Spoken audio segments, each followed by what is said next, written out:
দিনাজপুরের ফুলবাড়ী উপজেলার কৃষক আজাদ হোসেন এবার প্রায় 4 বিঘা জমিতে চাষ করেছেন আগাম জাতের পাতাকপি। তার জমিতে এখন রয়েছে প্রায় 23,000 পিস কপি। এই কপি চাষে তার খরচ হয়েছে প্রায় 60,000 টাকা। বাজার স্থিতিশীল থাকলে 2 থেকে 2.5 লক্ষ টাকার কপি বিক্রি করতে পারবেন বলে আশা করছেন তিনি।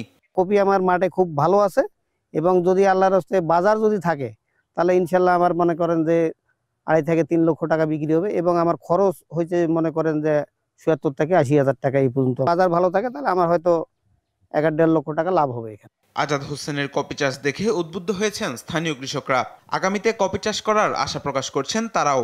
এখানে আসে এনার এই ক্ষেত দেখে আমরা যথেষ্টভাবে উদ্বুদ্ধ। আমারও একটা জায়গায় 1 একর জমি আছে, আগামীতে ইনশাল্লাহ আমি এই 1 একর জমি কপি চাষ করব। মাঠে আসছি কপি চাষের জমিতে, আসে বেশ কপি দেখে খুব মন শান্তি পাচ্ছে। মাঠ পর্যায়ে প্রয়োজনীয় পরামর্শ ও সহযোগিতা দিয়ে আসছে উপজেলা কৃষি অধিদপ্তর। এখানে আটাম জাতের চারা রোপণ করা হয়েছে, এখানে প্রায় 2300 চারা রোপণ করা হয়েছে।